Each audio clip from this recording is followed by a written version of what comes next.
Ya, baik kita mulai. Sambil menunggu ya teman-teman yang lain.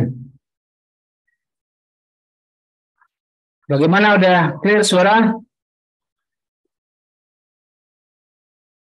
Sudah, Pak. Sudah, Pak. Ya, kita akan mulai terkait ya mata kuliah Artificial Intelligence for Data Science. Dalam pertemuan pertama ini kita akan memahami apa itu data science, apa itu artificial intelligence, kemudian nanti bagaimana menerapkan artificial intelligence untuk data science. Ya. Nanti kita ada workshopnya juga, bukan workshop apa, artinya eksperimen ya kalian masing-masing nanti pegang laptop tentunya. Ya, kemudian nanti di laptop yang kalian pegang nanti mengeksperimen implementasi AI pada data science. Kita lihat di sini terkait data science itu adalah ilmu yang berkaitan dengan processing ya atau pengolahan, analisis dan interpretasi data dengan menggunakan teknik statistik, matematik dan komputer.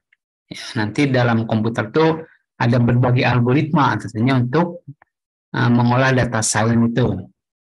Algoritmanya yang berbasis machine learning atau berbasis AI. Kemudian tujuannya apa sebenarnya? Nanti tujuannya tujuan utamanya dari data science adalah untuk memahami data yang ada tentunya ya, mengidentifikasi ya pola-pola atau tren yang terkandung di dalamnya dan membuat prediksi atau rekomendasi atau klasifikasi kan berdasarkan data tersebut. Nanti dalam data science memang data yang kita libatkan untuk data training, data testing itu data historis kan, data masa lalu. Nah, dari data masa lalu tersebut nanti akan digali kan, akan dicari informasi terkait dengan data masa lalu untuk kepentingan ya yang akan terjadi di masa depan atau untuk kepentingan terkait klasifikasi ya. Baik, nanti di sini kita akan sama-sama ya learning to know, ya, learning to do, ya, learning to be and learning together ya dalam mata kuliah Artificial Intelligence for Data Science. Kemudian kalian nanti tugas akhirnya itu membuat produk ya aplikasi AI pada data science. Kemudian dipresentasikan ya. Nanti bisa presentasinya itu dalam bentuk YouTube ya, kalian record YouTube kemudian menguploadnya di YouTube, nanti Bapak akan nilai ya supaya nanti akan lebih efektif ya. Baik, kita lanjutkan terkait data science ini ya. Berikutnya terkait data science itu penerapan tentunya ya.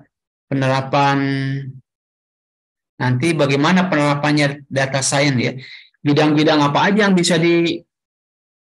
bisa dikelola ya atau bisa ditangani oleh data science itu ya. Bidang-bidang apa nanti kita akan lihat sebentar. Ya, kita lihat sebentar ini. Nah, di sini nanti penerapan data science ya.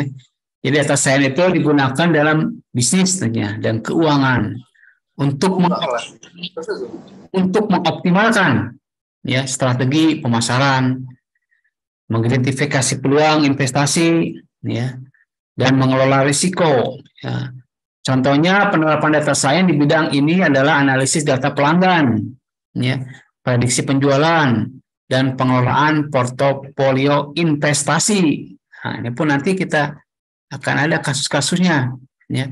Bagaimana portofolio investasi, bagaimana portofolio seorang nasabah perbankan itu biasanya akan dimanfaatkan oleh beberapa perusahaan broker ya, beberapa perusahaan investasi ya. Si data-data portofolio nasabah itu nanti bisa dianalisis oleh mereka. Biasanya mereka bisa melihat umur, ya, age, bisa melihat income, penghasilannya berapa, kemudian pinjaman kepada perbankan itu berapa. Sama mereka ya sama orang-orang investor itu atau broker ya dengan menggunakan teknologi AI ya, nanti bisa diklasifikasi beberapa portofolio yang bisa menjadi customer potensial. Kurang lebih begitu dalam data science. untuk bidang apa, bidang finance ya, bidang bisnis. Ada juga bidang kesehatan ini. Data sains digunakan dalam kesehatan untuk menganalisis data medis seperti data rekam medis elektronik untuk membuat prediksi penyakit atau kondisi kesehatan, mengidentifikasi faktor risiko dan mengembangkan terapi yang lebih efektif. Nah, itu nanti dalam bidang kesehatan nanti kita bisa lihat ya bagaimana si data sains itu bisa mendiagnosis penyakit jantung ya, atau bisa mendiagnosis penyakit kanker.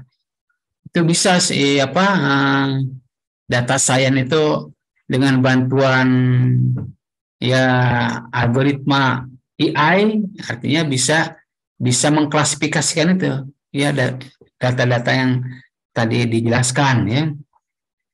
Kemudian dalam bidang pendidikan nanti si data science kan bisa bisa digunakan dalam apa, bisnis ya, ya finance ya, bisa dalam kesehatan, health, ya education ya pendidikan. Ya data science digunakan dalam pendidikan untuk mengoptimalkan pengajaran dan belajar. Seperti dengan membangun sistem rekomendasi untuk materi pembelajaran dan mengevaluasi efektivitas metode pengajaran. Ini bisa juga nanti dilakukan sama data science ya yang menggunakan algoritma AI. Dalam bidang lingkungan ya, data science digunakan dalam lingkungan untuk mengumpulkan dan menganalisis data lingkungan seperti data cuaca, kualitas air. Kualitas air ini bisa untuk PDAM atau untuk spam ya, untuk sumber daya air yang dikelola oleh pemerintah itu bisa nanti. Karena data masa lalunya ada tentunya sehingga bisa diolah. Dan mengidentifikasi pola-pola atau tren untuk membantu dalam pengambilan keputusan terkait lingkungan. Nah, nanti kalian harus mengeksplorasi ya, mengeksplorasi aplikasi ini apa? Aplikasi AI pada bidang data science ya. Data science-nya yang itu yang tadi disebutkan di sini. Ya, nanti kan banyak sebenarnya berupa sumber untuk jadikan referensi.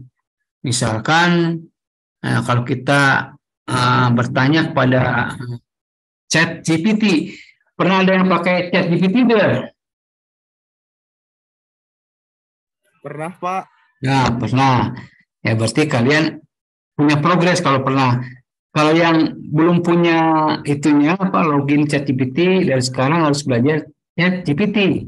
Itu sangat membantu sekali ya untuk produktivitas, pemahaman, untuk produktivitas terkait hasil karya kita nanti atau mengerjakan tugas. Ya gunakanlah, Bapak sarankan ChatGPT kalau nanti beberapa AI misalnya untuk menangani lingkungan, kasusnya apa, nanti ChatGPT dia bisa memberikan jawaban ya, karena ChatGPT itu sebuah aplikasi AI juga ya dalam bidang apa, ya dalam bidang ya datanya kan disimpan nanti, jadi semua keahlian para pakar disimpan di itu di ChatGPT. ChatGPT bisa ngeluin kemanapun ke basic knowledge yang ada di Indonesia. Walaupun cara kerja seperti chat botting ya, chat dengan robot. Barangkali itu ya terkait nanti yang akan Bapak bahas di sini sebagai contoh ya, bagaimana studi apa AI itu diterapkan pada dataset apa data science ya pada bidang finansial. Ya, ini hanya untuk contoh nih. Untuk contoh di pengembangannya bisa. Nah, ini contoh dari itu apa? Contoh dari apa tadi? Contoh dari penerapan AI pada data science ya. Data science. Ya. Data science dalam bidang keuangan tentunya di sini dalam bidang keuangan. Nah, dalam bidang keuangan artinya si apa? AI nanti bisa diterapkan pada bidang finance. Di sini bidang keuangan ya. yang akan kita olah tentunya data keuangan perbankan di sini. Data keuangan perbankan yang sudah sudah diproses ya, dari data yang raw material dan data yang mentah ya, diproses dengan menggunakan formula tertentu ya, sehingga nanti sudah bisa berupa beberapa variabel prediktor yang bisa kita jadikan data training. Nah, jadi memang si AI dalam for data science, dia kan nanti bisa diimplementasikan pada sebuah industri ya yang mengalami kebangkrutan. Ini bisa ya, data science, karena di sini ada data science yang di bankruptcy of bank itu ada data science yang bisa kita gali, bisa kita temukan untuk dijadikan data training dan data pelatihan pada algoritma AI. Kemudian bisa juga di fraud detection ya. Sekarang banyak transaksi-transaksi yang melakukan kecurangan. Ya, tentunya data-data tersebut disimpan ya, baik di industri perbankan maupun di industri-industri yang lain ya. Asalkan datanya ada, tentunya si AI ya, asal datanya ada itu bisa dianalisis dengan data science. Nah, si AI itu bisa bekerja di dalam data tersebut. Sentimen analisis misalkan, itu datanya ada, bisa dikerjakan algoritma. Bidang kesehatan nih, healthcare ya, bidang kesehatan, dia nanti bisa memantau ya kondisi kesehatan seorang pasien ya. Ya, bisa menservis ya, bisa mendiagnosis misalnya nih. Ya, tinggal datanya diinput ke dalam terminalnya atau laptop sini, masuk ke dalam aplikasi ini. Aplikasi yang dibangun dengan AI ya. Nah, ini dibangun AI, kemudian nanti di sini ada solusinya, ada informasi yang bisa kita analisis. Video analisis bisa video analitik ya, kemudian ke e-commerce ya. Nah, bisa diterapkan tentunya AI itu. Di sini yang akan jadikan contoh itu analisis klasifikasi nanti, ya. Jadi analisis klasifikasi merupakan salah satu bidang statistik memang, ya. Analisis statistik dan AI dan AI kan, AI termasuk data science dan analisisnya kan, statistik analisis. Di mana nanti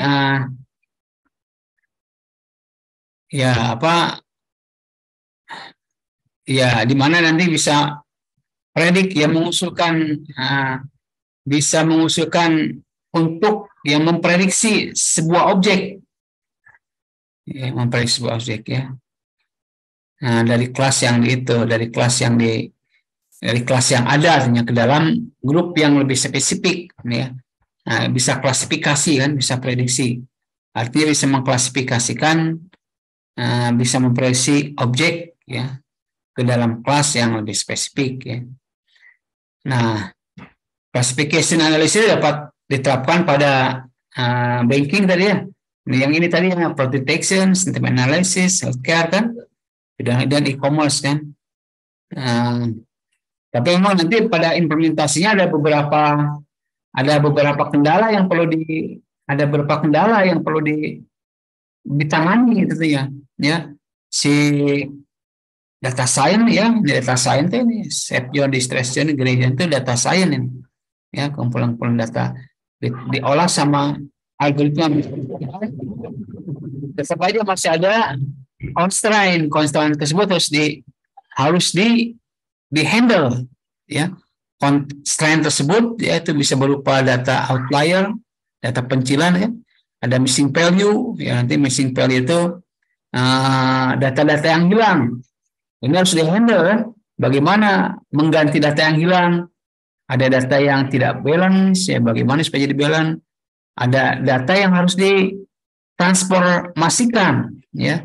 Karena data AI, algoritma AI ya, biasanya dia tidak bisa mengolah data teks atau data label. Maka data label tersebut harus dikonfirmasi dulu kepada numerik ya dengan menggunakan one hot encoding misalkan. Itu. Kita nanti akan belajar ini ya setelah introduction ya, introduction terkait AI dan penerapannya pada data science. Kita akan ambil kasus untuk contoh itu penerapan AI pada data science financial rasio ya. Rasio-rasio keuangan untuk mengklasifikasikan tentang kebangkrutan suatu perusahaan. Nah, sebelum menerapkan algoritma AI tersebut, kita akan masuk ke dalam untuk menghandle constraint ini. Ya, namanya akan melakukan proses pre-processing ya. Jadi pre-processing itu adalah sebuah tahapan untuk menghandle atau untuk menangani supaya data science, data set yang kita akan olah dengan algoritma AI itu bisa berkualitas. Data set yang berkualitas tentunya harus terbebas dari data outlier, harus terbebas dari missing value, ya, harus terbebas dari imbalance data, harus terbebas dari data-data label, ya. Itu nanti ada berapa lagi yang optimasi, ya. Kemudian nanti setelah datanya bagus, baru kita akan menggunakan salah satu algoritma AI untuk mengklasifikasi dataset, data science yang kita olah dengan baik, sudah kita persiapkan dengan baik. Itu kurang lebih nanti kajian kita ke sana kan, dalam data science. Nah, nanti untuk detailnya, tentunya ini ya. Nah, ini keterangan dari yang tadi nih. Jadi bidang yang akan kita kembangkan adalah ini bidang untuk banking ya, tentang bankruptcy of bank, artinya kebangkrutan suatu industri perbankan. Ini objek riset ya, objek implementasi data science yang nanti akan kita eksperimenkan. Ya. Kemudian di sini latar belakangnya tentunya ya latar belakang dari klasifikasi itu adalah ini ya, bahwa ya kemungkinan suatu perbankan banking mengalami kebangkrutan itu bisa terjadi sangat besar ini. Ini contoh kebangkrutan suatu bank ini. Kita akan gunakan klasifikasi ya untuk melihat kemungkinan suatu perbankan itu bisa bangkrut ya. Kemudian solusi apa yang kita lakukan untuk bisa melihat ya kemungkinan sebuah perbankan bankrupt itu diantaranya dengan menggunakan AI, artificial intelligence. Artificial intelligence yang akan kita lakukan di sini adalah algoritma machine learning. Ya. Artificial intelligence pada bidang itu kan, pada bidang data science di sini adalah machine learning. Nanti machine learning terlalu banyak algoritma machine learning ini. Ya. Dia mulai dari algoritma decision tree, ya random forest. Nanti kita akan membahas bagaimana algoritma decision tree itu diterapkan ya secara bertahap, mulai dari tahapan yang simple, ya sederhana, sampai ke tahapan yang cukup melibatkan ya beberapa parameter yang cukup bisa dibilang agak sulit juga. Lalu masuk ke ensemble, nanti ensemble itu metode ensemble itu nanti ya menggabungkan beberapa algoritma machine learning untuk mengolah data science. Ya, gitu ya. Ini keterangan di bawah itu. Keterangan yang di bawah itu. Ada diskusi sampai sini?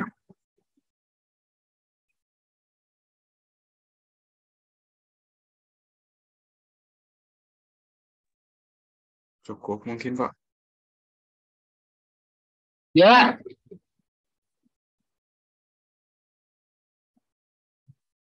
Ya, baik, kita lanjutkan dulu ya. Cuaca kurang mendukung ya.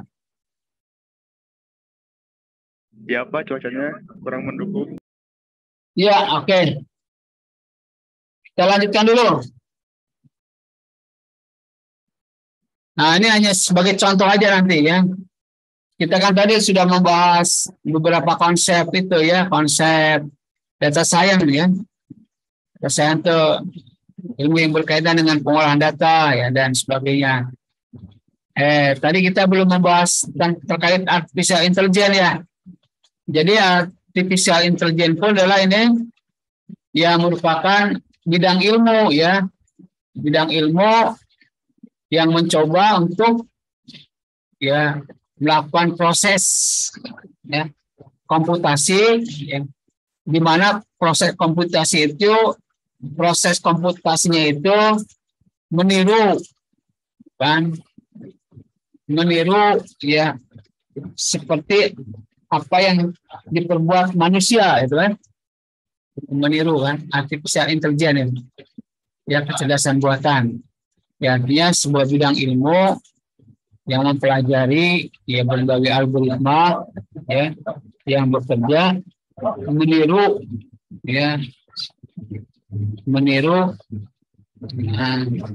seperti ya pekerjaan yang dikerjakan oleh manusia ya, meniru manusia sehingga ditanamkan berbagai algoritma. Ya, kita lanjut sini. Nah, tadi udah kita kaitkan dengan beberapa implementasi AI dalam bidang data science yang dijadikan contoh nanti itu adalah ya, bidang data science-nya bidang data science pada bidang keuangan. Nah, ini contoh atau skemanya kan. Skema yang akan kita lakukan nanti di level belakangnya kita berarti di sini nih ya, di pengembangan ini yang menggunakan Python. Nah, kalau lihat memang ada siklusnya kan, sistem development life cycle. Artinya siklus pengembangan sebuah ya sebuah